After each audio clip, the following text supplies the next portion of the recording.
I transmigrated into the novel about the real and fake heiresses that I stayed up all night reading, facing my biological parents, adoptive mother, elder brother, and cheating fiancé who forced me to donate blood, heart, and bone marrow to their fake heiress. I chose to take on all 6 of them. After winning the battle, I was descending the stairs in a daze when I realized someone was approaching quickly from behind. But it was already too late, before losing consciousness. The last thing I saw was the defendant, who had been rendered speechless in court, now wearing the smug grin of a petty villain. Damn, you're really asking for it. Wait till I wake up. I won't let you off easy. Pain mingled with a cold sneer as I blacked out, then fury brought me back to consciousness, only to find myself staring at a banquet hall glittering with crystal refractions. Standing before me was a man whose face looked even worse than mine. Though the delicate beauty in his arms, dressed in a white dress and frail as a willow swaying in the wind, was quite lovely, the two looked like a devoted couple, clearly siblings at first glance. I was still trying to figure out how I'd suddenly ended up in this place, but the man spoke first. By Jingjing, how could you be so vicious? Me, vicious? Who wouldn't say that I, attorney Bai, am the most upright and honorable? I was just about to educate him on what constitutes slander. Suddenly, I got a chill down my spine. These words, this melodramatic romance novel dialogue, why does it sound so familiar? I'm a lawyer who enjoys reading cheesy romance novels. As my profession suggests, my purpose for reading romance novels differs from ordinary people's. I read them to collect material for myself. Before every court hearing, I'd treat myself to an extra meal, reading a melodramatic story to fuel my anger and achieve an overwhelming presence, this time before court. I read a heart-wrenching tale about swapped heiresses. It featured a character who suffered beyond measure, enduring what could be called the 10 most cruel tortures, and now, I've become that pitiful real heiress whom everyone abused. By Jingjing, from unimaginable to questioning life and finally to calm acceptance, all in just 1 minute, because the drama unfolding before my eyes was truly spectacular, according to the script. Today was supposed to be my engagement banquet with the man standing before me, yet there he was, holding my so-called sister in his arms, shamelessly preparing to gaslight me. Before I could even react, seeing Bai Lianhua say, "Brother Jean, my heart hurts." The man holding her immediately lowered his head anxiously. Behind me, 3 middle-aged men and women and a handsome young man, who had appeared at some unknown time, quickly gathered around her.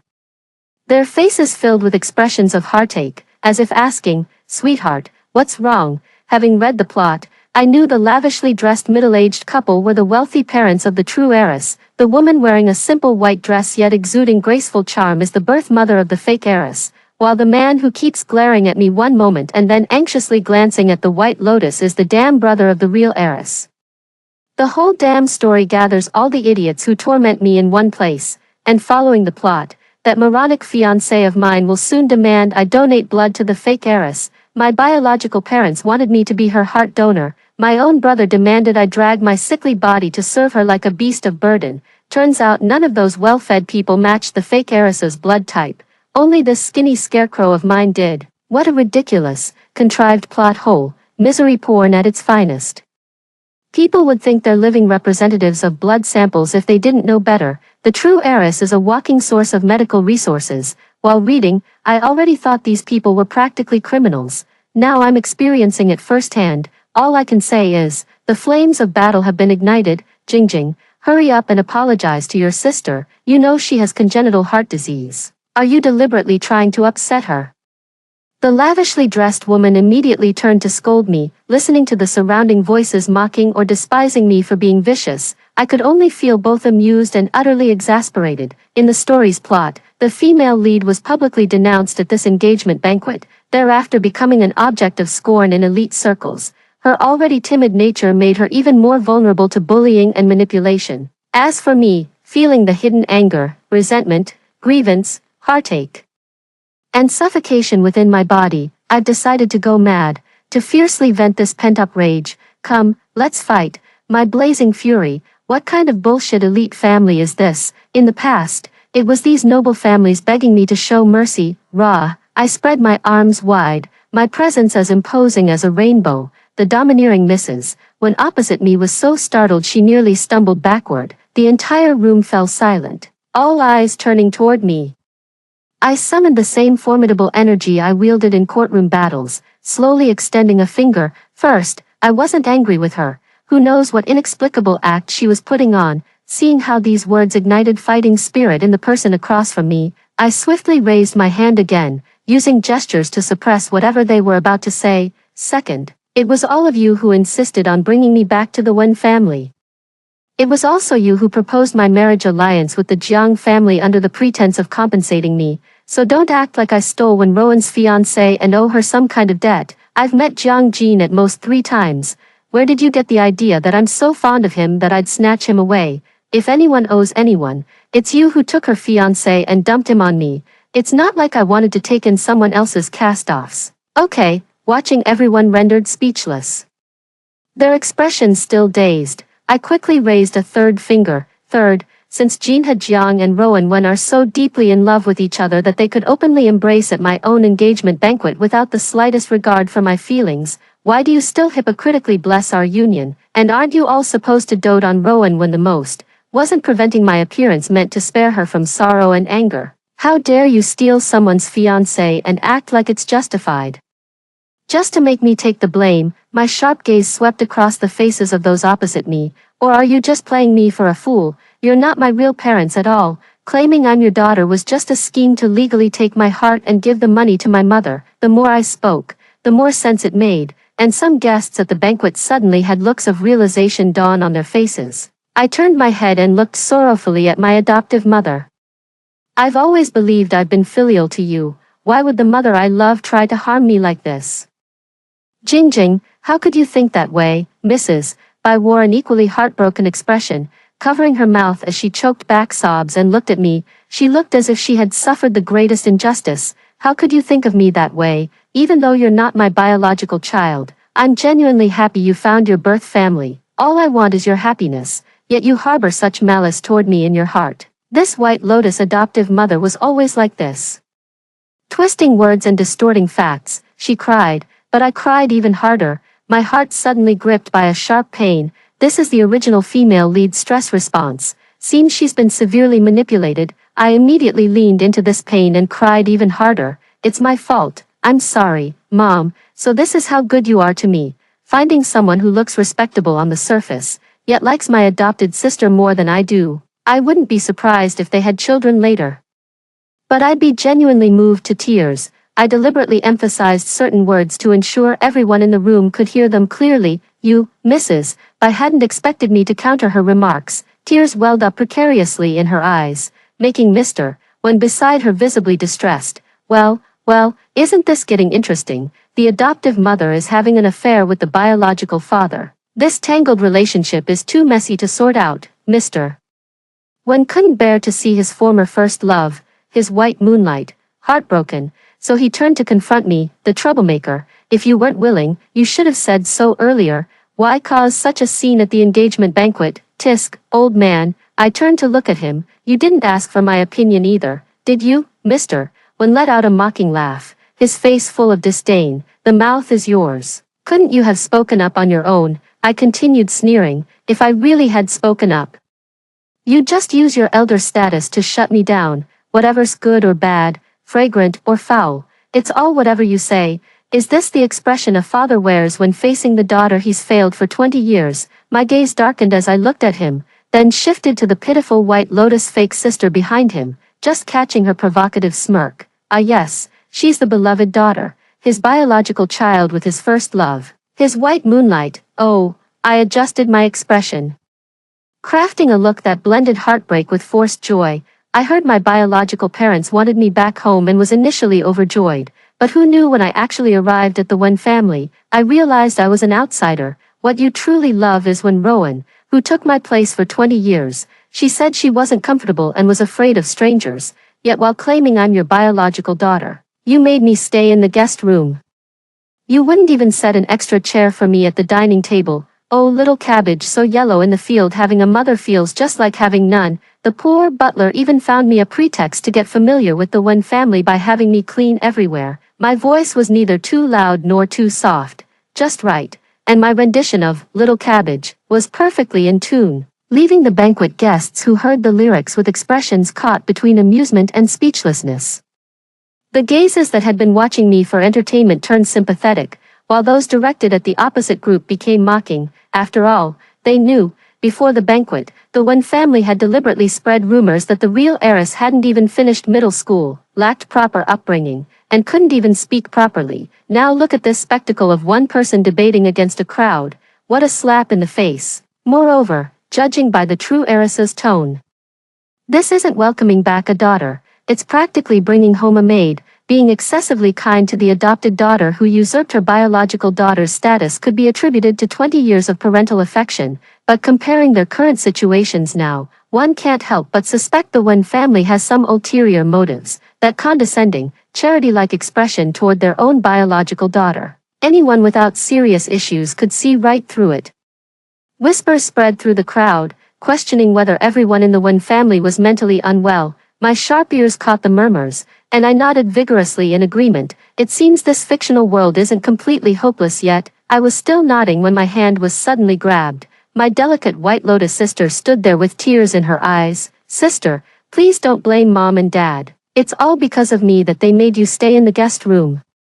Because of my congenital heart disease, I eat very lightly. Mom and Dad prepared separate meals for you thinking you might not be used to it, but I never imagined it would make you misunderstand so deeply. It's all my fault. My younger sister covered her chest with her palm, putting on a pitiful look as if she were on death's doorstep. I have to say, she really did look quite pitiable. Even a few of the onlookers seemed to change their stance. I gritted my teeth secretly, realizing this innocent-looking sister of mine was quite the master manipulator. It's indeed your fault. I also smiled gently. A trace of cunning flashed through Wenruin's eyes. How eloquent my little sister is, calling them Mom and Dad 3 times in one sentence.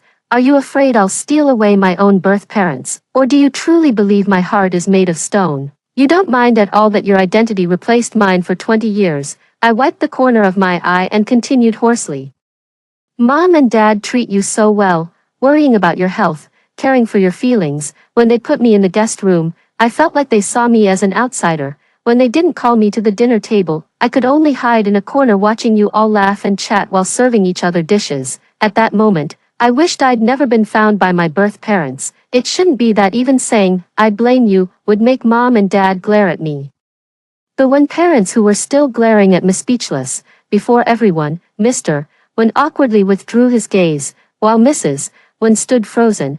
She had never considered how those decisions might hurt me. Now that it was pointed out, she felt a belated twinge of regret. When Rowan's tears trembled on the verge of falling, her body swaying unsteadily, she had meant to provoke me, never expecting I could appear even more vulnerable than her. Stop being so sarcastic, scumbag brother.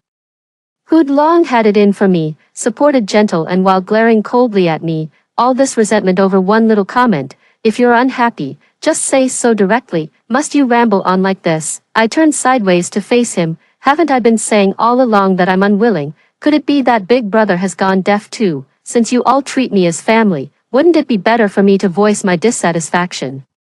That way we can avoid affecting our family harmony. Or is it that big brother, like the stewards at home, thinks I'm not presentable, that I'm not half as good as when Rowan, and secretly believes I've shamed you? Is that why you despise me, you? When Chuan's face darkened, did my brother forget that I was raised by my adoptive mother? I gazed at Madame Bai with melancholy eyes. It's true I'm not like when Rowan. I couldn't attend elite schools, hire private tutors, or learn piano and foreign languages. I didn't even finish middle school, but I don't blame my adoptive mother, who could, when she was pregnant before marriage with an unknown father, raising me alone in poverty. I understand, those school rumors left psychological scars, and my adoptive mother's frequent illnesses forced me to drop out as a minor to work and pay her medical bills. But I don't blame her. The crowd fell silent. Everyone turned their gaze back to Madame Bai. Her face visibly paled as she looked at Mr. Wen with tear-filled eyes, a trace of resentment hidden within her gaze. This scene is quite thought-provoking. You unfilial daughter. Mr. Wen pointed a trembling finger at me. I blinked my eyes and looked at him innocently. Father, I wasn't talking about you. It's not me who has an unknown father. I'm just bearing the brunt of those rumors. Please don't be angry. Actually, I've always had one wish. I turned to look at the guests seated around both circular tables. Since childhood, I thought how hard it must be for my adoptive mother to raise me alone while enduring those malicious rumors, so my wish was to grow up and find that bastard of a man. I slowly turned my head to look at Wen's father, enunciating each word through gritted teeth. Sue him for abandonment. Kind strangers, please help me find my adoptive father whom I've never met. I stared impassively at Wen's father's increasingly pale face, meeting his unsettled, doubtful gaze. Then I added coldly, the only clue I have is that he should have been a schoolmate of both my adoptive mother and biological parents, and he once had an affair with my adoptive mother. Stop talking, a sharp female shriek erupted from Madame Bai's mouth. She always maintained a fragile, helpless demeanor in public. Who knew she could transform into a screaming banshee? I glanced at her coolly before turning back to face the assembled guests, speaking deliberately. I nearly forgot to mention, it wasn't until I was recognized by the Wen family that I discovered my adoptive mother, biological parents, and even the doctor who switched me with Wen Rowan as infants all attended the same university. What remarkable coincidence that they were even classmates, by the way. Suddenly enlightened, I turned around to face the guests' direction and pointed somewhere. Almost simultaneously, everyone followed my gaze toward the seating area for guests, where stood a middle-aged man dressed elegantly with glasses. I must also thank Dr. Song, the neighbor's son whom my adoptive mother knew, for letting me experience what it's like to have our lives swapped. How wonderful, you didn't get scolded by my adoptive parents or biological parents, yet you still came to my engagement party, because of the child swapping incident. They were able to reconnect. You're probably the one who should be most grateful. The words were dripping with sarcasm. My explanation had exposed their former schoolmate connection, and increasingly audible whispers began spreading through the hall. Anyone who's not a fool could smell the gossip in my words. Childhood sweethearts back then. One became an adoptive mother through swapped babies. The other a doctor who altered two children's destinies. Now that's one juicy scandal. Every onlooker's face was lit up with the joy of savoring the drama. My gaze swept over the gloomy Mr. Wen, this man who had known everything from the very beginning. Then I looked again at Mrs. Wen, who stood dumbfounded. This woman knew the daughter wasn't hers, yet she had abetted wrongdoing just to please her husband. But what she never imagined was that the adopted daughter she had abandoned her own flesh and blood to raise was actually the child of her beloved husband and his first love. Perhaps fearing I might say more, when Rowan finally remembered her delicate sickly persona, her eyes rolled back as she feigned a fainting spell. Rowan, Wen Chuan, that dog brother, was the first to notice, reacting much faster than Jiang Jin beside him who had already frozen in shock. I watched with meaningful eyes. This dog brother should be the happiest, no longer tormented by loving his own sister, since she turned out to be mistakenly swapped at birth. I just wonder what would happen when you find out the person you love is your half-sister. If anything happens to Rowan, by Jingjing, don't you dare return to the Wen family. Father Wen anxiously hovered around Wen Rowan while still finding time to threaten me. I shrugged my shoulders and looked at him innocently. If you truly care about her, then call Dr. Song up here instead of just watching coldly from below. Rather than having a crowd surround a congenital heart disease patient who's already unconscious, making it impossible for her to breathe fresh air normally, use some common sense, will you? Don't end up blaming everything on me. I can't bear such grave accusations. With that, I stepped back, leaving the stage to their family. Through the gap, I silently watched Dr. Song putting on a show of administering first aid to Wen Rowan, who was pretending to be unconscious, among the guests.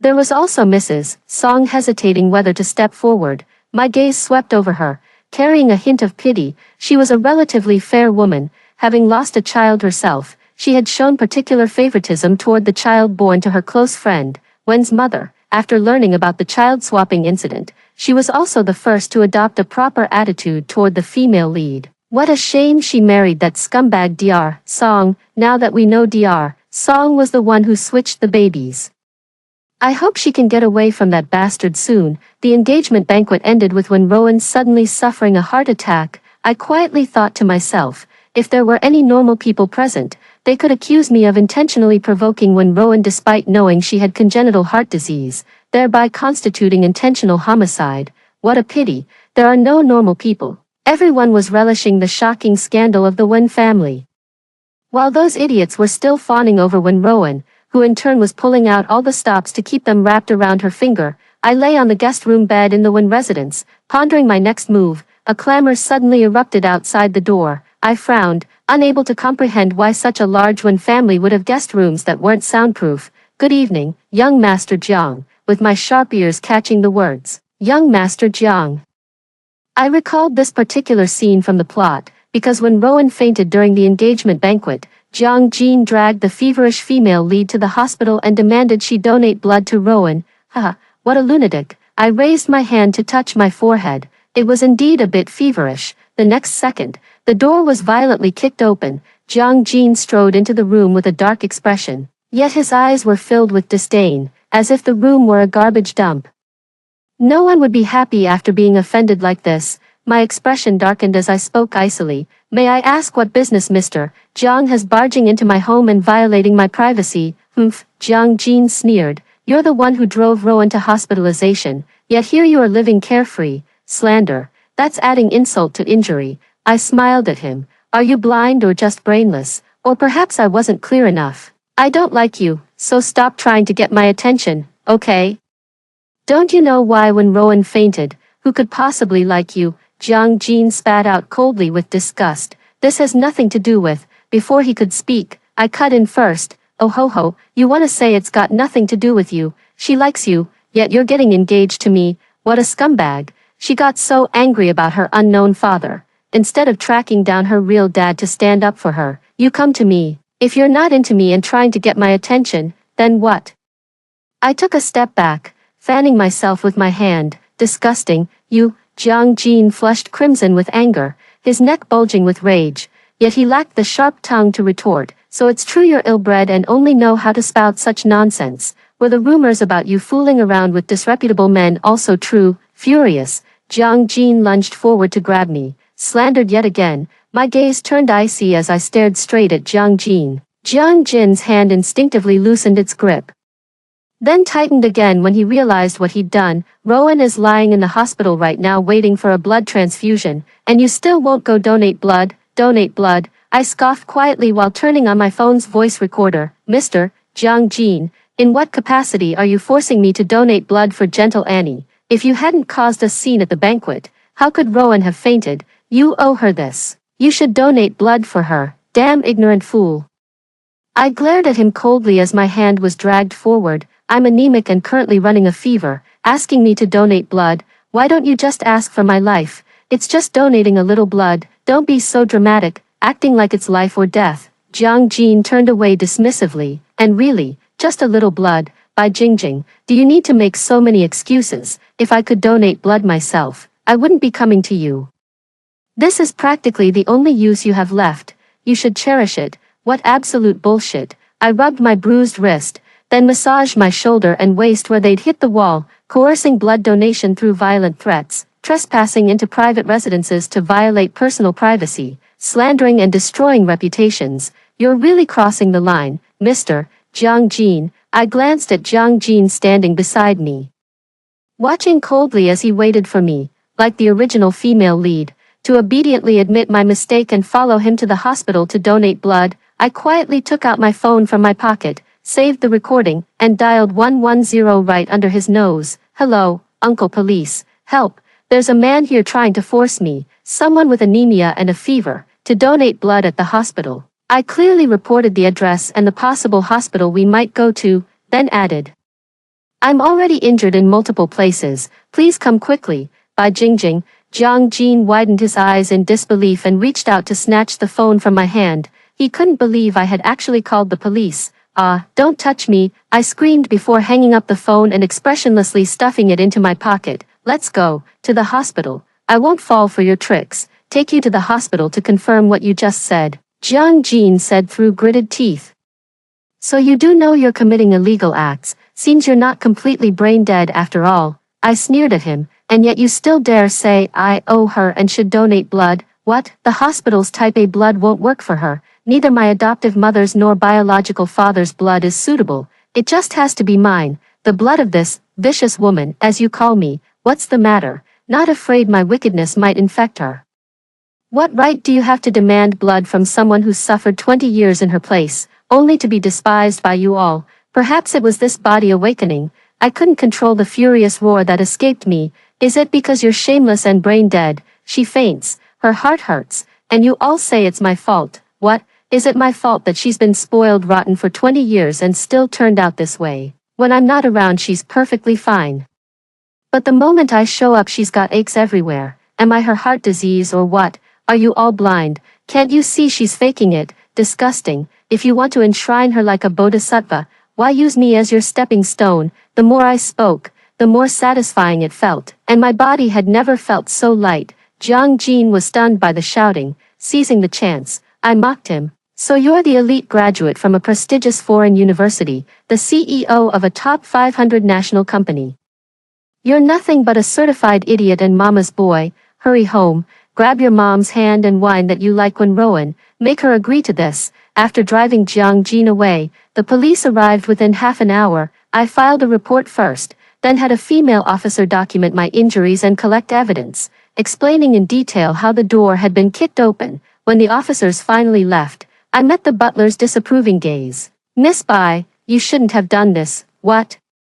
Are you trying to shield a criminal? I sipped my milk unhurriedly and looked up at him. Oh, by the way, I just told the police that it was the high-paid help my parents hired who opened the door for that assailant, and not a single person came to intervene or help despite the loud noise of the door being kicked open and my screams. You bear grave dereliction of duty. From now on, no noble family will ever trust your character again. I slowly rose to my feet, locking eyes with the stunned butler. After all, no noble household would trust servants who let outsiders harm their young mistress. Isn't that right, Mr. Butler? My smile remained sweet as I completely ignored the utterly dumbfounded butler. Walking past the other terrified staff members, I smiled with extraordinary delight, thinking of those rumors. My footsteps halted on the stairs as I turned to look at them.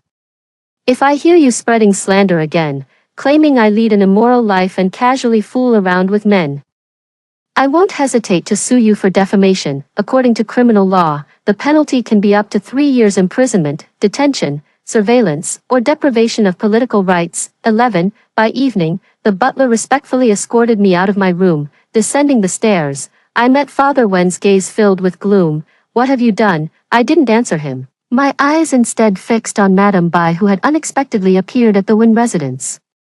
My gaze swept over her bandaged hand before shifting to Father Wen's similarly bandaged arm. Yet when Rowan and Wen Chu hadn't returned, it seems Wen Rowan needs quite a lot of blood this time, requiring 2 people to donate for her. But in the storyline, the female lead was the only one donating blood throughout. Her subsequent symptoms, headache, nausea, and inability to stand, were dismissed as her being overly dramatic. During the process, when Rowan kept pulling out the transfusion tube due to various emergencies, causing the female lead's blood to spill on the floor, what's even more disgusting is that the female lead had been anemic for years from taking care of her frail, dependent adoptive mother since childhood. Yet Madame Bai didn't consider this at all. She's just as annoying as the female lead. Even a dog would protect its master better than her. What's wrong? Cat got your tongue? You were so brave calling the cops to our house earlier. Why aren't you speaking now? Father Wen hurled the ashtray at my feet. I lazily raised my eyes, looking at Mr. Wen, who was clearly showing off his authority. How on earth did someone like this succeed? Not a shred of shame. Still not as impressive as Mr. Wen committing abandonment. What did you say, Mr. Wen's gaze was icy. But I've encountered such intimidating looks too often to be intimidated. Don't take people for fools.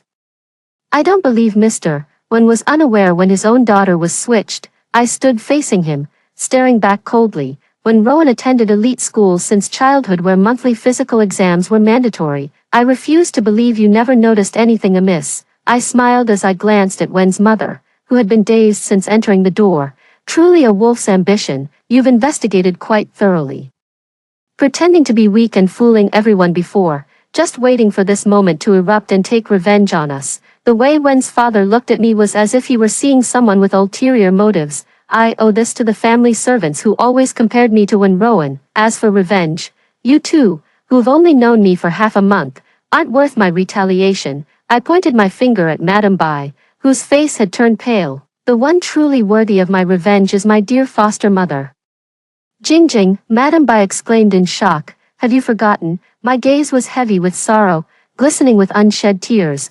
When I was in middle school, you fell seriously ill and lost consciousness. It was I who begged our neighbor to take you to the hospital, not knowing where the money was kept. I attended school by day and pleaded with the bar owner at night to let me clean for wages, so after you recovered, you went around telling the neighbors and hospital doctors that I was staying out all night partying with men at bars while you were sick. Back then, I couldn't understand how a mother could harbor such malicious suspicions about her own child. Now I get it. You've always known I wasn't your biological daughter. That's why you felt free to hurt me without restraint. That's not MS. Bai looked at me in panic. I watched, feeling indignant on behalf of Bai Jingjing.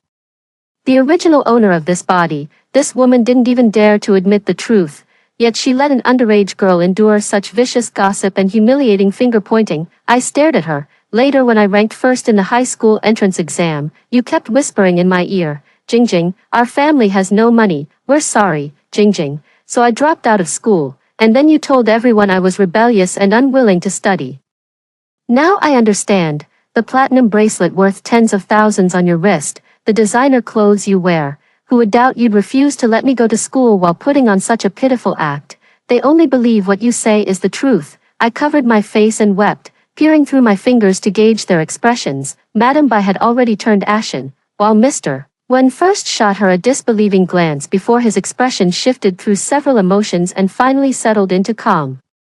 Surprisingly, Mrs. Wen seemed the least affected. Her face remained blankly wooden, as if lost in thought. "Who taught you to lie, Mr. Wen roared angrily, his gaze icy as it fell upon me. I sighed inwardly at the formidable strength of my first love, that white moonlight of my heart, then lowered my hands to look at him. No wonder it felt so familiar. "Aren't you the person who went to see my foster mother when I was in elementary school? So you knew each other all along, and were aware of the child-swapping scheme?" I dropped this bombshell, glaring at him with equal frostiness. "You don't even deserve to be called a father. Disgusting." With that, I turned and went upstairs. From below came Mrs. Wen's shrill voice, "Wen Shua, so you really are involved with this woman?" The Wen family's commotion lasted until midnight, and the next day when I saw their servants and hired hands again, I could see profound fear in their eyes. TSK, TSK, TSK, how utterly shocking. Just as I was enjoying a rare moment of leisure, the hospital sent another critical notice that when Rowan had suffered another heart attack, the doctors issued their final ultimatum. I watched coldly as Mr. Wen grew increasingly impatient, while Mrs. Bai came begging daily, putting on a pitiful act before me, deluding themselves into thinking they could guilt-trip the female lead with past affections, making her willingly offer her heart.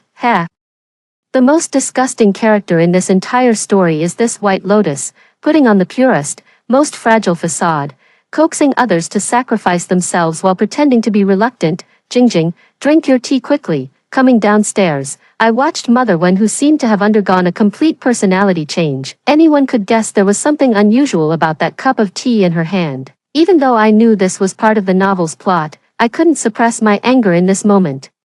"Have you no conscience at all?" Before Wen's mother could respond, I felt my perspective rising, forming something akin to an out-of-body experience. Meanwhile, Bai Jingjing's face bore an indescribable sorrow. "Mother, do you truly not love me even a little?" "But I love you." Bai Jingjing reached out to take the teacup, but Wen's flustered mother dodged her hand. She nearly fled in panic. My soul drifted toward the study, seeing Father Wen coldly ask Mother Wen, "Why didn't you take her to the hospital?" Mother Wen, who had been staring blankly, suddenly went mad. "Why, you ask me why? Because she's my daughter, my own flesh and blood, the daughter I carried for 10 months. Isn't that enough?" Mrs. Wen still had some conscience, but these few words were useless against that scumbag Mr. Wen. "The doctor has already said that with proper care after the heart transplant, both children will be fine. You've watched Rowan grow up. How could you bear to see her life end so young?" Mrs. Wen's exhausted voice replied. "I understand." Tomorrow, I let out a long sigh, a conscience not entirely lost, but barely there. In a daze, I found myself back inside Bai Jingjing's body. The real Bai Jingjing didn't linger long. Perhaps she only wanted to say those words to Wenmu, yet the current situation placed me at a distinct disadvantage. Jiang Jin pinched my chin, forcing my mouth open. Tearful Mother Wen handed me water laced with sedatives, while Father Wen watched coldly from the side. The usually gentle Madame Bai now clung tightly to my arms, her face feigning sympathy. I resisted appropriately, my gaze fixed fiercely on Madame Bai. dazed and lying in the operating room, I saw Rowan smiling as she walked in wearing a hospital gown, asking Dr. Song beside her, "Uncle Song, do I really need surgery? I don't actually have heart disease. It's fine, I'll remove her heart and transplant it. You just need to pretend, damn it, these two scumbags." Dr. Song put on his protective suit and gloves, getting ready for the operation. At that moment, noise erupted outside the door as the operating room was forcibly breached. A group of armed police officers stormed in, twisting Dr. Song's arms behind his back and pinning him to the ground. Cradled in the arms of a female officer, I stared blankly at Mr. When across from me, who was still pretending to remain calm. "Officer, she's my daughter, please let me speak with her." The policeman responded with a sharp, icy rebuke. "You are now a suspect in this case. You must not approach the victim, nor coerce them into writing a letter of forgiveness under any pretext." I nearly burst out laughing. Jing, there must be some misunderstanding. How could Mom ever harm you? Ms. I rubbed her eyes, weeping pitifully. I stood up, and the female officer beside me gently draped a coat over my shoulders, having already learned the cause of the case. Every one of them looked sternly at those criminals. As I was about to leave, I smiled at them and said, "The lawyer's letter should reach your hands today." The women opposite, including Madame Bai, instantly revealed astonished gazes. My finger first pointed at Wen's father, allowing a child born to your lawful wife to drift outside, knowing full well your wife's child was swapped with your mistress's, yet making no amends and failing to fulfill parental obligations. Without the concerned party's knowledge, you privately signed an organ transplant consent form under the guise of fatherhood. Mr. Wen, my household registration isn't even under yours. You have no right to consent on behalf of an adult. This constitutes intentional harm, considering the organ to be transplanted is the heart, a particularly sensitive organ. You're guilty of attempted murder. You and Ms. Bai purchased a property under the guise of being married, and for 20 years.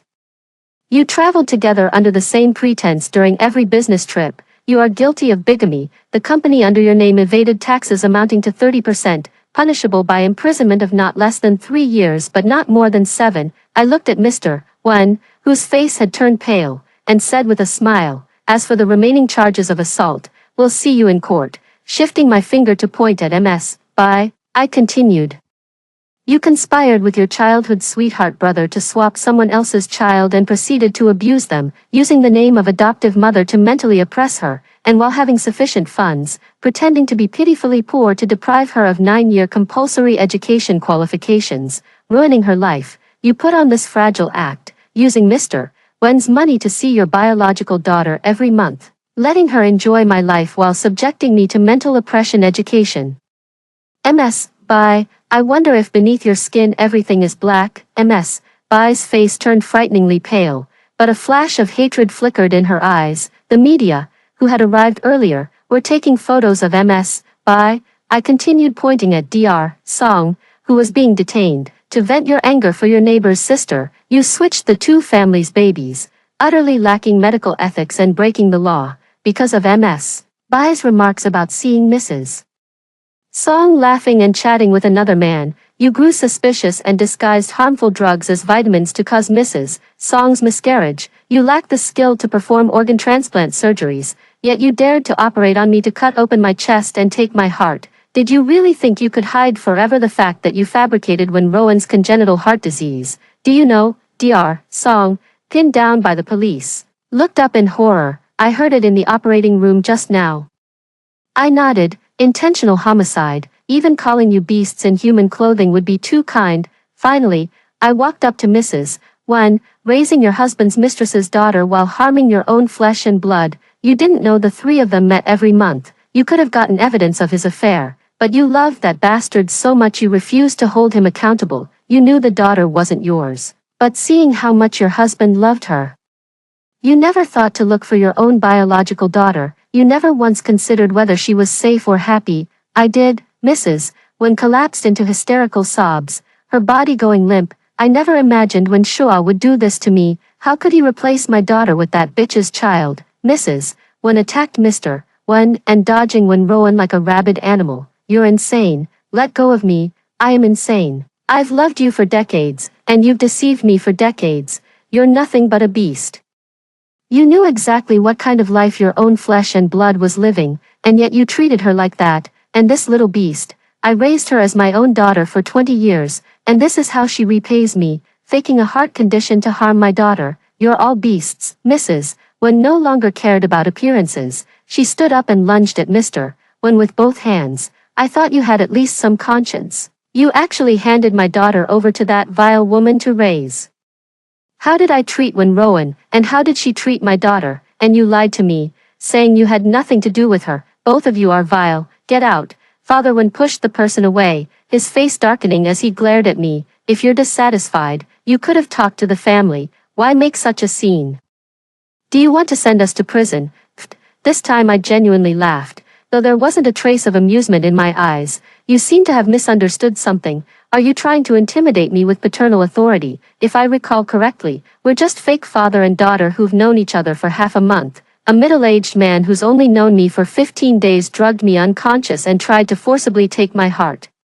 I shouldn't send a criminal who broke the law and endangered my personal rights and safety to jail, but instead offer my heart with both hands to you, the person who ruined my entire life. Mr. Wen, stop dreaming, open your eyes wide and look at these righteous police officers and the eyes of all the people here. Every single one of them sees you as nothing but trash. Do you know how disgusting you are? Father Wen turned to look at the media, meeting eyes filled with mockery, contempt, and disgust directed at him. I gave him a sarcastic glance before shifting my gaze to Wen Chuan, who was holding Wen Rowan, now too terrified to move, in his arms, a pervert who lusts after his own sister. You, Wen Chuan's eyes were filled with shock, fear, and hatred. You think I'd ever look forward to sibling affection from you? That kind of feeling is truly disgusting.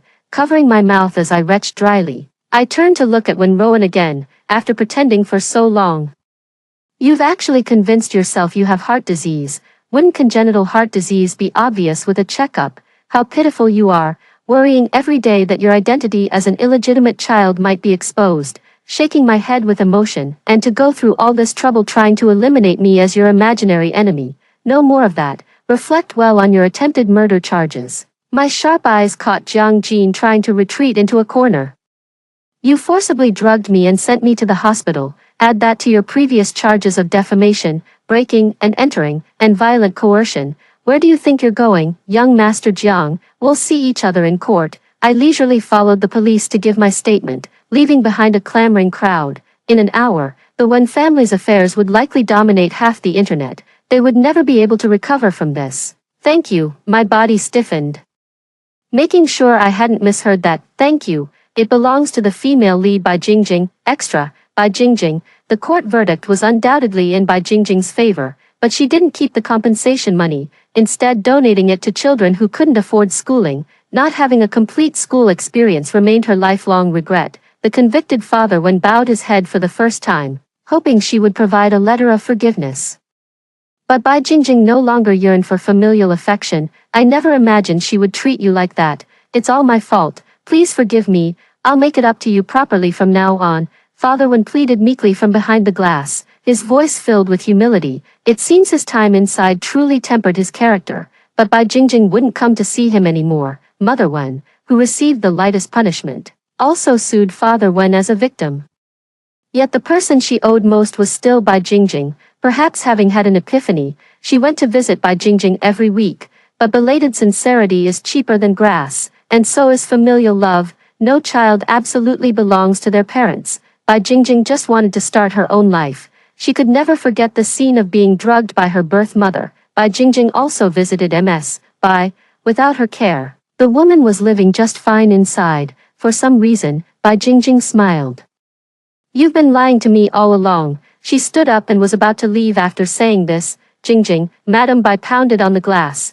When Bai Jingjing turned her head, she looked at her with hopeful eyes. In the future, could you come, see me more often? You don't really need me, do you? Bai Jingjing cast off the shackles of her past and began her new life. She also wanted to become someone like that lawyer, the one who left her all sorts of evidence and explained various values to her. Extra.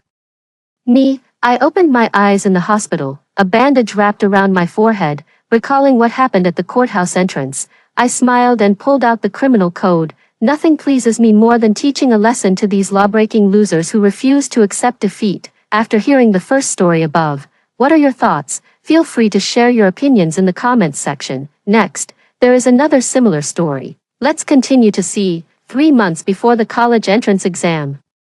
The real heiress was about to return, only then did I realize I'd been the fake heiress occupying another's rightful place all along. As a counterfeit heiress, one ought to know their place, so when the ice-cold true heiress returned that day, I planned to quietly slip away.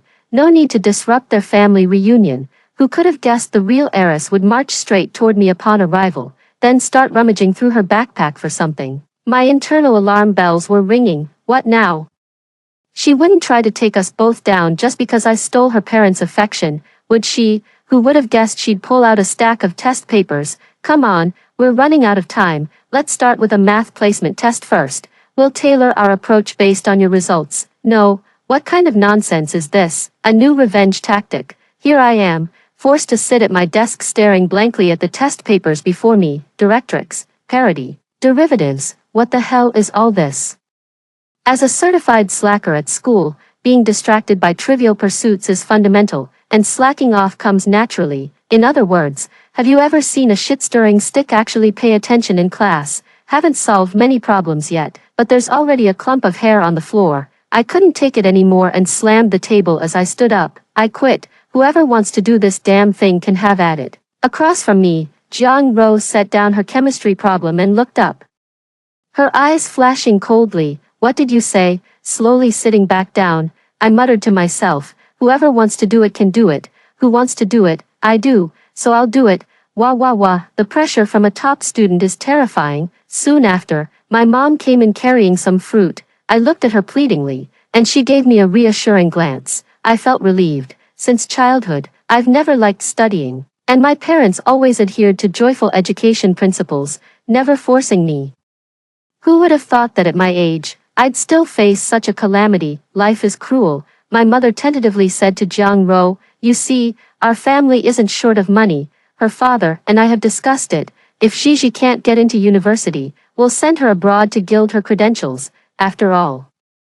Jiang Ro interrupted her. The college entrance exams haven't even started yet, and you're already thinking of making her give up. I told you 2 years ago that Jiang Ji is very smart. If she studies hard these few years, she'll definitely get into a good university, but you still stubbornly insisted on your own way. The moment she cried a little, your heart softened. Spoiling a child is like killing them. How can you justify betraying her trust in you like this? In the end, my mother left with her old face flushed red, shooting me a look of exasperation at my failure to meet her expectations as she departed. I shrank my neck. What did this have to do with me? Wait, 2 years ago. They knew each other 2 years ago. Jiang Ro had seen me 2 years ago. A few hours later, I finally managed to finish all the test papers through a mix of guessing and deduction. In the living room, Jiang Ro was grading the test papers in front of the whole family. Oh no!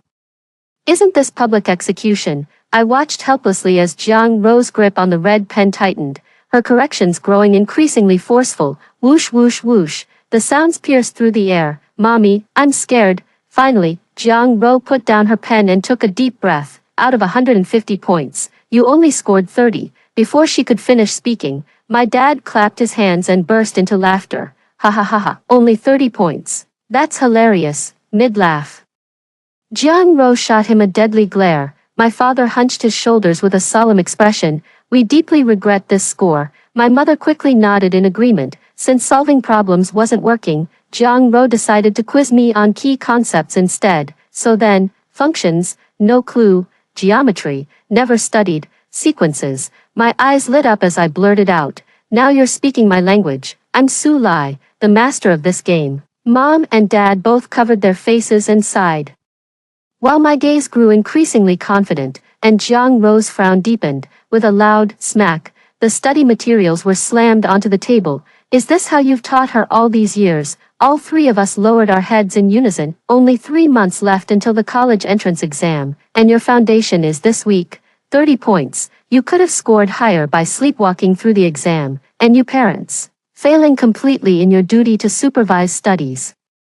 Neglecting your responsibilities, you're ruining her future. Jiang Ro spoke continuously for an hour. All those words boiled down to one sentence. Jiang Ji's studies will be strictly monitored for the next 3 months. I want to run away. Shouldn't your family reunion be busy with tearful embraces and heartfelt confessions? Why are you making things difficult for me? In the living room, Jiang Ro was discussing my study plan for the next 3 months with my parents. I can't stay in this house any longer. I stealthily packed a few sets of clothes from the wardrobe, peering through the door crack. I stole glances at the 3 people in the living room. Jiang Ro nestled in her mother's arms, earnestly saying something while her father carefully took notes in a small notebook. Occasional bursts of laughter drifted through the air. I felt like a voyeur, desperately coveting love that was never meant to be mine. TSK, TSK, TSK.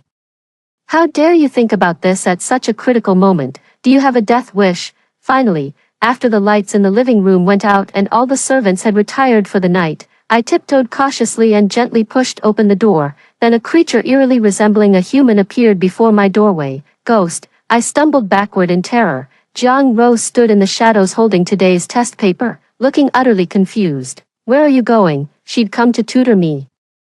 I admit I might have raised my voice a bit too much at the ghost just now. She's scarier than any ghost. Seeing me holding a small bundle with guilt written all over my face, Jiang Ro understood everything in an instant. She sighed and spoke earnestly. There are only a few crucial steps in life, and it's not that you lack the ability. You can certainly choose to play for 3 months. After all, you have your family as a safety net. But life is your own.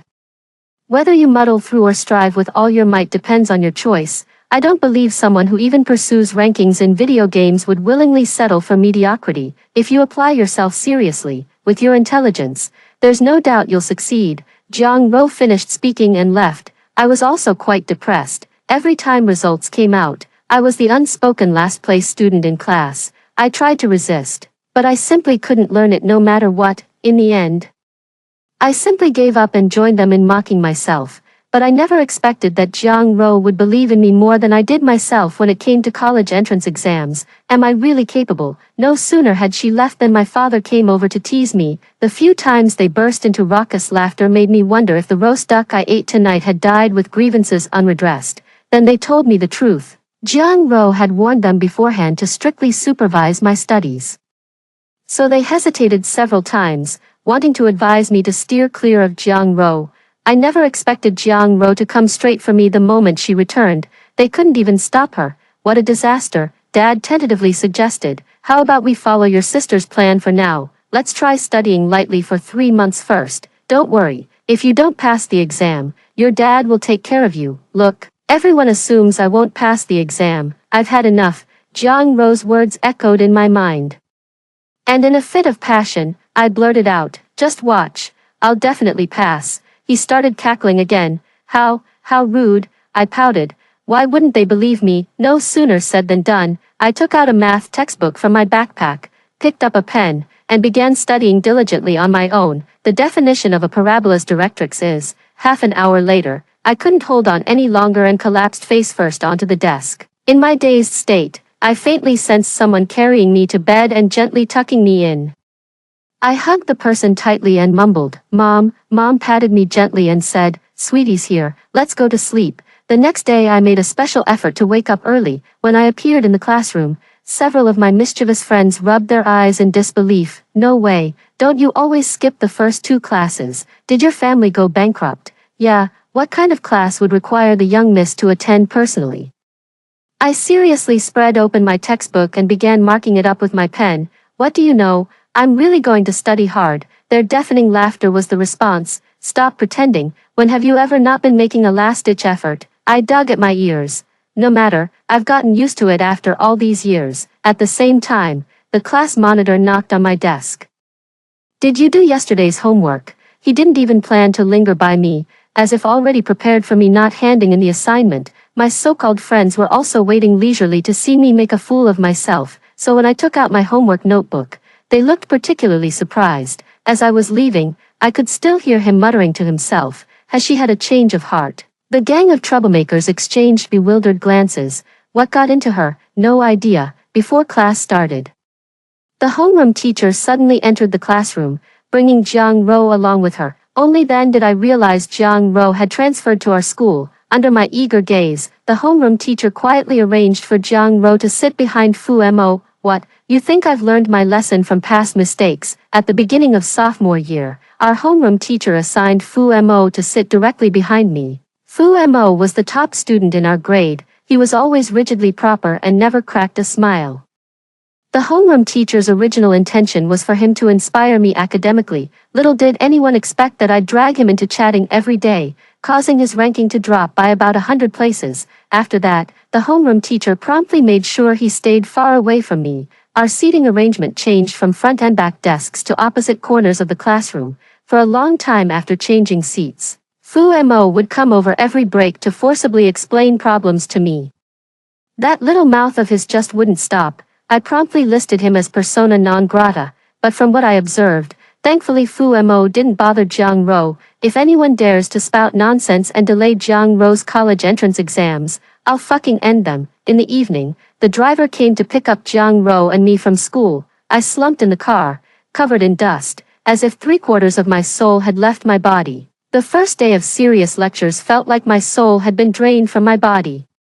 The homeroom teacher announced there'd be monthly exams next week, followed immediately by parent-teacher conferences once results came out, so when the second-to-last ranked student saw me studying, it scared him awake from his nap, and he scrambled up to study too, muttering all the while, "Dear heavens, she's actually studying now. I'm doomed. If I don't hit the books, I'll be stuck with last place." Besides that, all day long, I could feel Jiang Ro's gaze constantly fixed on me. Every time I zoned out during class, a paper ball would inevitably hit me with pinpoint accuracy. During breaks, Jiang Ro would come over to check my notes from each lesson. I couldn't help but suspect, "You didn't transfer schools just to supervise my studies, did you?" Jiang Ro nodded approvingly. "That possibility isn't ruled out." Slumping against the seat in utter despair, I watched the scenery outside gradually recede. Suddenly, through the rearview mirror, I noticed a van following us at a constant distance, neither too close nor too far. "Someone's tailing us." Jiang Ro glanced back and instinctively clenched her fists, her voice lowered. "No, you're seeing things, but there clearly was one. In 18 years of living, stalkers attempting to kidnap me were countless. This van was the most amateurish of them all. Fortunately, the driver's skills were superb. A few sharp turns and we shook off the van. Just as I was about to give Jiang Ro a serious lesson on how to identify tailing vehicles, she stared blankly at one spot, lost in thought. Looks like even top students turn into zombies after a day of studying." Instant sense of balance restored. The moment I got home, I beelined straight for the study. "It's just a monthly exam. What's the big deal? Just wait and see me astonish the world with a single brilliant feat." But I don't know what Jiang Ro was discussing with my parents over there. I wanted to ask her about the wrong answers but couldn't catch her alone. Suddenly, Fu Mo came to mind, so I opened my chat window with Fu Mo. Hiss, the screen is filled with white chat bubbles. When I wasn't replying to messages back then, I never imagined there'd come a day when I'd be chasing after him asking questions. After agonizing for 5 minutes over whether to send it or not, my trembling finger accidentally hit send. I was so embarrassed I immediately broke into an impromptu breakdance on the spot. Just as I was about to retract my message, Fu Mo had already sent a voice note. The voice message meticulously analyzed why I got the question wrong and explained the correct solution in detail. At the end, he added, "Feel free to ask me anytime you're stuck." Woo woo, what a kind soul. Meanwhile, it was time for dinner. My father's eyes widened as he saw me dragging myself out of the study. "Are you?"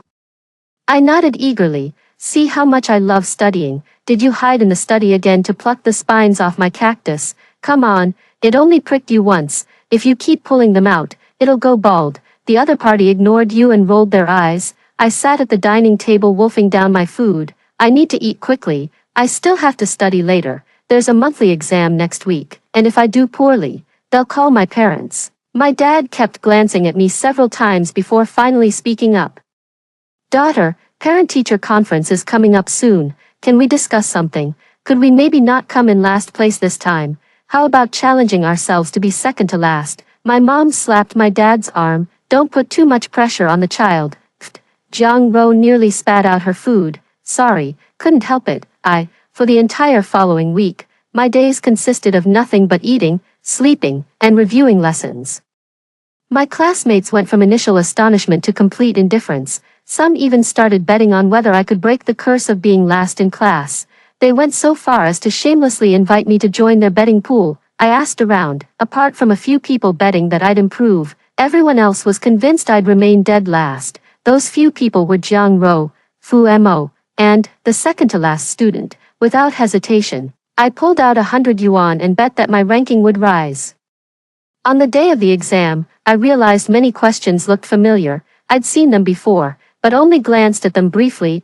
I hadn't bothered to think more deeply about them. As I sat there in the exam hall filled with regret, I caught the second-to-last student muttering to himself while rolling dice. After tossing once, I tossed again to double-check. Oh wow, this is solid now. The results came out the next day. When I walked into the classroom, the way my classmates looked at me seemed a bit off. What's going on? I rushed onto the podium and saw the grade list. Starting from the top, I searched for my name, scanning downward. First place, Jiang Ro. Second place, Fu Mo. Fifth from last, Zhang San. Fourth from last, Li Si. Last place. I only felt the world spinning around me. An overwhelming disbelief washed over me. And I barely managed to stay upright by holding onto the table. Just then, the second-to-last student came in chewing on an ice pop. Let me see if I've become dead last. When he saw the report card, he burst into loud sobs. Oh no, how am I still second to last? I bet all my New Year's money on you. Refusing to give up, he scanned each subject's score line by line. Holy crap, how did I get 60 in math? I only guessed on the multiple choice questions. Then he scratched his head and looked up at the sky. Could it be my ancestors are watching over me? I stared at my math score, 58 points, that I'd struggled so hard to earn. Damn it, I want to cry. I don't know how I made it through the day today. I feel like everyone around me is laughing at me. All those previous efforts seemed like jokes, as if mocking me. See, what's the use of her hard work when she's still ranked last? After returning home, I locked myself in my room. I didn't want to study. Didn't want to read, didn't want to memorize vocabulary. There's no good ending anyway, even if I study. Jiang Ro knocked on the door outside. After calming myself down, I opened it and flashed her a smile. She glanced at my messy room and asked, "Why aren't you studying this time when you're back?" I mumbled in response, "Don't feel like it." She patted my shoulder and said softly, "It's already amazing that you dare to break through yourself. But learning has a lag effect. The accumulation you're making now might only show its results someday later." A lag effect. Is that so? Thinking carefully, it seems I've only been studying for a week, but how embarrassing this is. My classmates must be mocking me behind my back. I'd better stay home these days and lay low for a while. Just then, my parents returned from the parent-teacher conference. Dad immediately boomed as soon as he entered. "My daughter really makes me proud, Gigi. Your homeroom teacher praised you endlessly today, saying your leadership has greatly boosted the class's enthusiasm. I'm definitely going to the next parent-teacher conference." Mom was also saying. The homeroom teacher praised Ro too, saying they were worried she wouldn't adjust, but never expected her to take first place right away. It made both of us so happy today. Praising Jiang Ro is one thing, but praising me. Right at that moment, I received a message from Fu Mo. "I asked the teacher for your test paper. You've improved a lot. Want to meet at the cafe tomorrow afternoon? We can go over the mistakes together." Do I really have to keep studying? Study like hell. The next morning before I went out, Jiang Ro, who was reading in the living room, casually asked, "Where are you going?" I told her exactly what Fu Mo had texted me. Her hand paused mid-page turn, her expression turning sour, but in the end, I didn't say anything. When I arrived at the cafe, Fu Mo was already waiting there early. I walked over, and Fu Mo took out the test papers from his backpack. "Shall we begin then?" At first, I listened attentively, but gradually my focus began to wander. I have to admit, Fu Mo looks really handsome when he's seriously explaining problems. His facial features are just too perfect. Why didn't I feel this way before? Probably because I used to think he was just putting on airs. Fu Mo noticed my distraction and lightly tapped my head with his pen. Amusement coloring his voice. Not paying attention, he glanced at his watch again. "It's been an hour already, let's take a break." I stretched lazily, mentally reviewing the key points we just covered, suddenly remembering Jiang Ro's reaction before I left, her face alight with gossipy curiosity. "Are you having some kind of conflict with Jiang Ro?" Fu Mo was completely baffled. "No, I haven't interacted with her much." I just asked her about a particularly difficult physics problem yesterday. That's strange. Then why would Jiang Ro react like that? Since he couldn't figure it out, he decided to stop thinking about it. The following hours passed swiftly, and by the time we finished reviewing several test papers, evening was already approaching. I suddenly felt clarity wash over me regarding the concepts I couldn't grasp before. It was as if everything had clicked into place. To express my gratitude, I treated Fu Mo to dinner. During this time, Jiang Ro kept calling me, insisting there was something urgent and urging me to return, but when I asked her what it was, she couldn't explain. How strange. And the moment I got home, Jiang Ro immediately rushed over, chasing after me asking what Fu Mo and I had been doing all afternoon. Only when she heard we'd just been solving problems all afternoon did she finally relax. Walking into the classroom on Monday, I still felt somewhat timid. This getting proven wrong is just too embarrassing. Okay, I shakily moved my legs as I entered the classroom. To my surprise, the expected taunts didn't come. Instead, everyone was unusually kind to me. After finishing one class, even my usually joking troublemaker friends became serious. Sis Ji, you're amazing. To recover so quickly and keep studying after such a huge blow. I'll take that as a compliment. Seriously. Sister Ji. Haven't you noticed how motivated everyone's been with their studies lately? Now that you mention it, it's all because of you. They say if even you've started working hard, how could they possibly slack off? Thanks. During the break between classes, I pulled out my workbook intending to solve a couple of problems. Just as I was about to start writing, I caught sight of Jiang Ro and Fu Mo leaving together out of the corner of my eye. I tiptoed quietly behind them. Jiang Ro seemed to say something to Fu Mo. Fu Mo hung his head dejectedly, utterly dispirited. Suddenly, I had a bold idea. Fu Mo is pursuing Jiang Ro, so he's trying to get to her through me, but Jiang Ro wants nothing to do with him, so she's doing everything possible to prevent him from meeting me, cutting off their connection at the root. After Jiang Ro left, I stormed over to Fu Mo. I'm warning you, if you want to pursue Jiang Ro, you'll have to wait until after her college entrance exams. If you mess up her chances of getting into a top university, you'll have me to answer to. Fu Mo didn't know whether to laugh or cry. Why do you both use the same script? Jiang Ro thought I was pursuing you and told me to wait until after the college entrance exams so it wouldn't affect your studies. So Jiang Ro was so nervous about me going out alone with Fu Mo because she was afraid dating would affect my studies. Great, another awkward moment. In the following month, I worked tirelessly day and night, solving tedious problems over and over again, revisiting forgotten knowledge time after time. After countless nights spent crying over those complicated exam questions, the results of the second mock exam finally came out. I've moved up 5 places, successfully broke free from the curse of being last place, when I excitedly brought my report card home.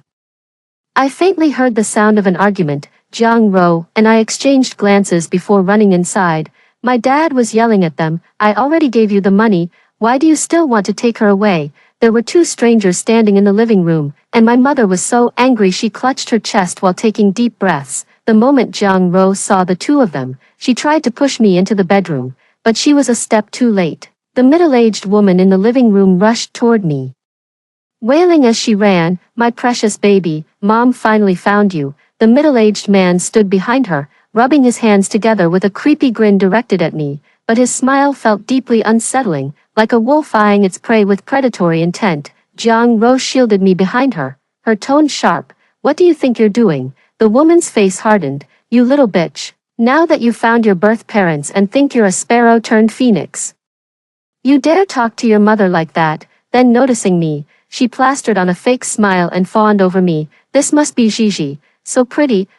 Enough. My mother cut her off mid-sentence and told Jiang Ro to take me back to my room. Mom had always been so gentle.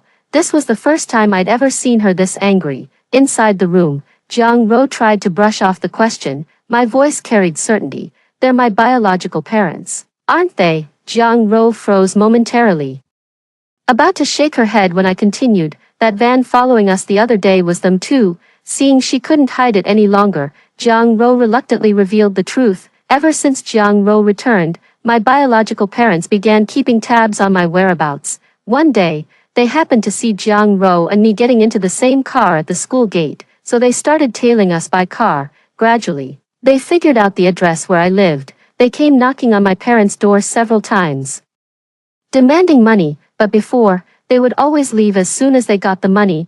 I don't know what's different this time. It seems they're dead set on taking me away. I pressed on. So you've known for a while that you weren't their biological child. Jiang Ro sighed and continued her story. She had discovered she wasn't their biological child 2 years ago and, after some investigation, had found her birth parents. At the time, my parents wanted to bring her home, but by chance, she saw me outsmarting a scammer who had tried to trick me. Convinced that I was clever and had great academic potential, she worried that bringing her back might affect my mood and hinder my college entrance exams, so she kept putting it off. It wasn't until 3 months before the college entrance exams, when her adoptive parents stopped allowing her to continue school, that she had no choice but to call my parents. I stood there stunned, not knowing what to say. Her parents had treated me as their own child and cared for me meticulously for 18 years, yet my biological parents were trying to deprive her of even the chance to attend school. I stole the life that should have been hers. I opened my mouth and uttered with difficulty, "I'm sorry." Jiang Ro leaned down to embrace me. "Hush, this isn't your fault." Then he solemnly warned me, "You absolutely must not go back with them. From what I understand, those two are utterly profit-driven. For them to willingly give up our family's cash cow just to take you away means they've definitely negotiated some bigger deal using you." My heart ached slightly for Jiang Ro. When she mentioned her adoptive parents, she was so cautious and guarded, filled with utter loathing. What kind of life had she been living all these years? By the time Mom and Dad called us out, the two visitors had already left the living room. An unusual silence fell over the house. I'd been trying to ignore the fact that I wasn't their biological daughter, but now my birth parents had come knocking, brutally tearing open the truth we'd all been deliberately hiding. After dinner, I listlessly returned to my room, only for Mom to follow immediately and pull me into her embrace. "Sweetheart, what's wrong, Mom?" I hugged her tightly. "Am I going to have to leave? Now that my biological parents have come knocking, it's only right that I should go, but still. 18 years of living together day and night isn't something you can just walk away from. How could I not be heartbroken? Where do you think you're going? You're my daughter, and you're not going anywhere. Don't worry, sweetheart. I talked to them yesterday. They won't bother us again. 2 years ago, when I first found out you weren't my biological child, I made up my mind. No one would ever take you away from me." At the same time, Dad walked in carrying a bowl of noodles. "My daughter eats so much. There's no way that little bit tonight filled you up. Here, Dad just made you a bowl of noodles. Try it and see how your old man's cooking measures up." His cooking? I stared in horror at the bowl of pitch-black noodles before me, and then Mom promptly kicked him out. I don't know what agreement my adoptive parents made with my biological parents, but after that one meeting, I never saw them again. Meanwhile, I studied harder than ever. Unlike before when I was just trying to prove a point, I gradually realized that everything in this world changes in an instant, and only by improving myself could I truly take control of my own life. Recently, I've noticed that more than half of my classmates have been dozing off during class. There's only a little over a month left until the college entrance exams. They're usually so driven. Why are they dropping the ball at this critical moment? After asking around, I found out their drowsiness was due to insomnia at night. Even Jiang Ro was like this. I saw her rolling her eyes from exhaustion several times during class. The homeroom teacher held an emergency class meeting to discuss many solutions, but none seemed to work. I even noticed quite a few classmates taking medication for neurasthenia. At night, I shamelessly squeezed my way into Jiang Ro's room, unable to resist me. She simply gave in and let me stay. I watched as she skillfully swallowed a sleeping pill. I lay beside her, not daring to move, afraid of disturbing her sleep. Gradually, my eyelids grew heavy and began to droop. Just as I was about to fall asleep, I heard Jiang Ro's soft sobs. I jolted awake and asked her what was wrong. She hugged me, her voice unusually helpless. What should I do? My head hurts so much, but I still can't sleep. My mind is full of geometry problems. There's a voice in my head telling me I'll be able to sleep if I solve these geometry problems, but I've already worked them all out. Why can't I still fall asleep? I couldn't comprehend her pain, so I could only silently stay by her side. She didn't want me to tell her parents because she was afraid they'd worry. Milk can help with sleep. When I went out to pour her some milk, I unexpectedly found my parents pacing anxiously outside her door. Seeing me come out, They pulled me aside and asked in hushed voices, "Is she asleep?" I shook my head, slightly surprised. "How did you know?" Father looked somewhat troubled. "I've known for several days now. I specifically got medicine from the family doctor to mix into her food, but it still hasn't had any effect. I first brought her a glass of milk, only after waiting for over an hour. When her breathing gradually became steady, did I quietly slip out. Mom and Dad were still pacing circles outside. They only went back to sleep after hearing she'd fallen asleep. Suddenly, I had a bold idea. The next day at school, I specifically told the driver not to pick me up in the evening. Like most of my classmates, we all lived quite far from school. Most people suffer from insomnia because their brains haven't switched off properly. Having an hour-long walk might give their mind some buffer time. Besides, exercise can also help improve sleep. Except for a few who were picked up by chauffeurs, all the other classmates rode bikes to school. So before school ended, I secretly pulled out their valve stems. The half-dead classmates finally showed some signs of life, screaming at the top of their lungs. "Which bastard pulled out my valve stem? What's all the yelling about? It's just a valve stem being pulled out, damn it. Which bastard pulled out my valve stem too?" I quickly grabbed Jiang Ro's hand and fled from this troublesome spot. Jiang Ro was surprised to find the driver hadn't arrived at the entrance. I made up an excuse to brush it off. By the time we finally got home, both she and I were completely exhausted. After Jiang Ro hastily finished dinner, she went upstairs to sleep. Mom and Dad looked utterly astonished. I was utterly exhausted and collapsed onto the bed, ready to sleep. Suddenly, my phone buzzed with a message notification from Fu Mo. "Today's bicycle incident. That was your doing, wasn't it?" I jolted upright in alarm. What's he trying to do? Is he threatening me with this? He kept texting. "I just want to ask you one thing. Why didn't you pull out mine? Am I not worthy? Why are you treating me differently? Dude, you have chauffeurs driving you around every day, and you're hung up on whether I pulled your valve stem or not." Looks like with the college entrance exams approaching, everyone's a little mentally unhinged. The next day at school, noticeably fewer people seemed sleepy. Jiang Ro also returned to her previous top student form. Classmates were still discussing. "Gotta say, I found walking home really helps with sleep. I crashed as soon as I got back last night." Me too. But if I ever catch that valve stem thief, I'm still gonna beat him up." Hiss, I shrunk my neck and slipped away. When school ended, I was so exhausted I slumped on the desk, waiting for Jiang Ro to pack her things. Suddenly, a commotion erupted in the classroom. "Who's that?" "No idea." I ignored it and kept resting my head on the desk. Suddenly, someone yanked my arm violently, accompanied by a loud wail. "My child, I don't blame you for thinking your mother is poor. Could you at least go see your father? He's on his deathbed and just wants to lay eyes on you one last time." I jerked my eyes open. It was my birth mother. She'd made a scene at the school, bringing police officers with her. All my classmates were pointing fingers and whispering about me. "What's going on? Isn't she supposed to be rich? Is that woman her mom?" "No, I heard she was accidentally switched at birth.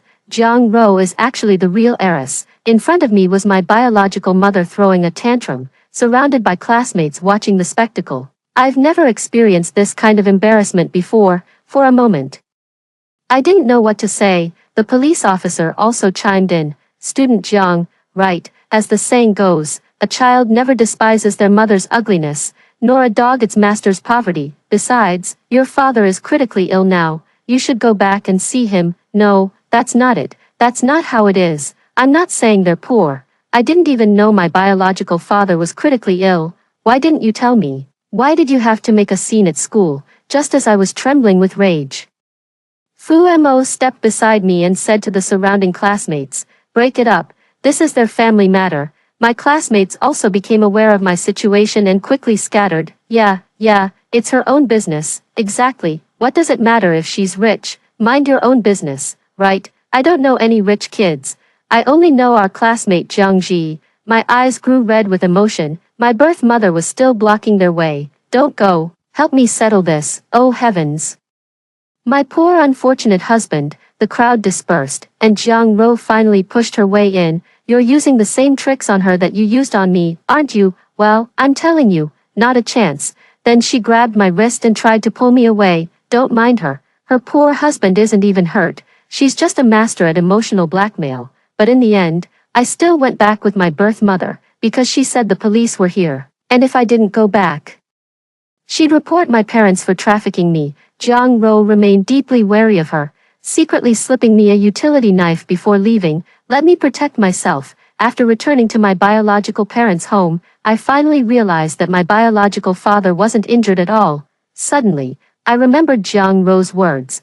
They'd rather give up our family's cash cow just to take you away now. They must have negotiated a bigger deal using you. Instinctively, I tried to run, but unfortunately, my path was blocked. My birth mother slapped me across the face. You little bitch, coming back here with such reluctance. It's all about the money over there, isn't it? So young and already so greedy. I don't know how you were raised. The slap left my ears ringing, stars dancing before my eyes. Did I stay away because of money? It was because of love. I've always been cherished at home, never even hearing a harsh word spoken to me. Now that I'm under someone else's roof, I take a deep breath and swallow my pride to avoid provoking them, but my retreat didn't make them stop. Instead, they became even more aggressive. My biological father came over trying to tear off my clothes, muttering, "Worthless girl wearing such nice clothes. Hurry up and take them off to sell.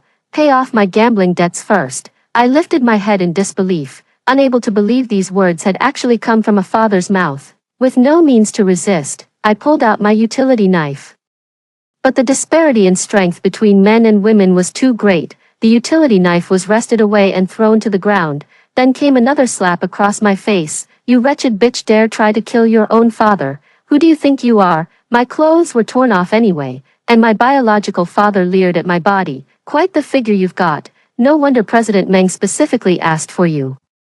My biological mother threw me one of her clothes, stained with grease and reeking from being left unwashed for too long. Humiliated, I had no choice but to put it on. Just then, the doorbell rang. My biological mother went to answer it, cursing under her breath. My parents arrived, standing separated by the door. Tears welled up in my eyes the moment I saw them. I didn't need to think to know how I must look. 2 huge palm marks on my face, wearing ill-fitting clothes that were dirty and reeked. The moment my parents saw me, fury blazed in their eyes as if flames were about to erupt. Mom's eyes reddened as she stepped forward to embrace me, only to be blocked by my birth mother. "What are you doing?" Trying to snatch her away, my father clenched his fists, took several deep breaths, and asked them through gritted teeth, "Didn't you promise? Take the money and let her go." "What money? When did I ever take your money? Don't you dare slander me, you, what?" "Jiang Ji. Hurry up and tell uncle and auntie to leave already. Don't disturb our family reunion." She gave my arm a vicious twist that brought tears to my eyes. Seeing my silence, her hand remained poised on my arm, a glaring threat. I opened my mouth, but somehow couldn't bring myself to say, "Auntie." She pinched me again. The pain made me blurt out, my voice trembling with tears, "Mom." My mother was heartbroken and quickly stopped her. We're leaving, don't hurt her anymore." My parents left, turning back every few steps. For the following week, they confiscated all my communication devices and forbade me from returning to school. They only gave me 1 meal a day. I overheard him on the phone, saying to the person on the other end, "Don't worry, I'll deliver her to you next week. She'll definitely weigh under 90. During this period, my parents and classmates came to see me frequently, but they were all stopped and not allowed in.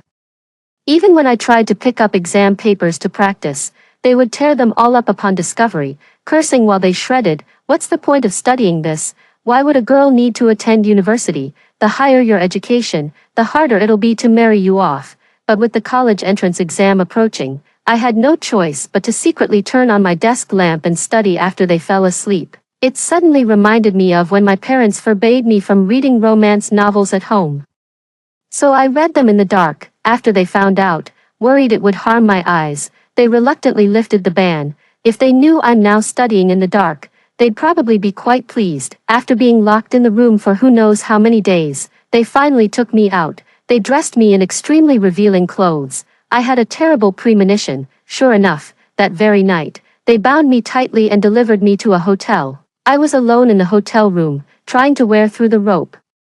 Just then, a middle-aged man with a plump face and large ears entered the room. He wore a suit jacket paired with jeans and sneakers. "This must be the President Meng," they kept mentioning. The old man's drool nearly dripped onto the floor when he saw me. I curled my lips in disgust. Then I forced a fake smile. crouched down, and coaxed him sweetly to untie the rope. The moment it loosened, I bolted for the exit. But because I hadn't eaten properly for several days, I felt dizzy and my vision blurred. The old man tried to chase after me, but after just 2 steps he collapsed onto the floor. I tied both his shoelaces together tight. He should blame his own sneakers for that. I stumbled out the door trembling. He had already taken off his shoes and was almost catching up. The distance between us was closing fast. In my panic, I spotted Fu Mo. Fu Mo looked equally surprised to see me, and I immediately ducked behind him. He signaled the bodyguards behind him to restrain the old man. And only then did I breathe a sigh of relief. In the lounge, I borrowed Fu Mo's phone to call my mom. Hello. Hearing that familiar voice, my nose stung with emotion, and I struggled to control myself to keep from bursting into tears. Hey mom, I'm at XX Hotel. Mom paused for a moment, then exclaimed excitedly, baby, you wait right there. Mommy's coming right away. After hanging up, I returned the phone to Fu Mo. Fortunately, he didn't ask me what had happened during this time. Just quietly watching me, he took off his coat and draped it over my shoulders. Soon after, my parents arrived together with Jiang Ro. Seeing the coat draped over me, they glanced at Fu Mo. Mother immediately pulled me into her embrace, her gaze toward Fu Mo filled with hostility. Dad's fist was about to come down. So it's you bullying my daughter, huh? I quickly explained, and Fu Mo narrowly avoided getting beaten. Later, I learned that my biological parents had racked up massive gambling debts and had been extorting money from my adoptive parents again and again, but their limited funds could no longer satisfy them, and coincidentally, the casino boss took a liking to me, so they arranged to have me brought over. This way, all their gambling debts would be forgiven. That's why they went to extreme lengths to take me away. When my classmates saw me, they were unusually excited. They pulled me aside to ask about my well-being, everyone tacitly avoiding any mention of my biological parents. They were also extremely eager to help me catch up on the schoolwork I'd missed during this period. The footsteps of the college entrance exams were drawing nearer. During this time, Dad seemed to be constantly busy. I often studied late into the night to review my lessons. Several times in my dreams, I saw my biological parents coming out of prison to take me away, intending to give me to someone else. So afterward, I always slept clinging to my mother. On the day of the college entrance exam, my father stopped me and gave me something. I opened it and saw 4 bold characters, adoption agreement. So, has Dad been busy with this all along? What's wrong? Too happy to speak. Now you can't run away even if you wanted to. I grinned from ear to ear like a fool. Dad pulled Jiang Ro and me along as we walked out. Come on. Today I'm personally sending my 2 precious treasures off to take the college entrance exams. Wait, Mom, dressed in a red cheongsam, came panting after us. Dad looked at her as if he'd seen a ghost. Didn't you hate wearing red? Mom opened the car door and got in, grumbling, look how old-fashioned your dad is. This is called starting off with a bang. Outside the exam hall, classmates gathered in small clusters, waiting for the doors to open. Confidence radiated from every face. At life's crossroads, everyone was fighting for their future. 2 days passed in the blink of an eye. After enduring the anxious wait, the results were finally out. I got into an average-tier university, while Jiang Ro was admitted to a prestigious one. At the class reunion, the second-to-last student sidled up to me and announced in front of everyone, I really have to thank Jiang Ji. I just didn't want to be last place, so I kept following her study habits. Who would have thought that by following her, I'd end up getting into a first-tier university? So Jiang Ji, the second-to-last student, suddenly became bashful. My mom wants to invite you over for dinner. Would you agree? Oh, waves of teasing cheers suddenly erupted around them. You sly dog. What are you plotting, Yo-Yo? Get together. Fu Mo walked over to me with a dark expression, clearly displeased. I wagged my finger. Not happening. Why not? I leaned into Fu Mo's arms naturally. My boyfriend wouldn't be happy about this. Our classmates looked utterly confused before quickly catching on. You two have been hiding this pretty well. One classmate suddenly spoke up mysteriously. And this isn't the only thing she's been hiding. Have we all forgotten about the valve stem incident? My eyes widened in surprise. You guys know about that. Fu Mo spoke up just in time. They've known all along, so you'd better run. With that, he grabbed my hand and dashed outside, still trying to run. Come on, everyone, after them. As the sun set in the west, Our youth came to an end amidst the chase, heading off to our own separate lives. After hearing the two stories above, what are your thoughts? Feel free to share your opinions in the comments section. Looking forward to hearing from you. If you liked this story, don't forget to like it, share it, and subscribe to my channel. See you next time.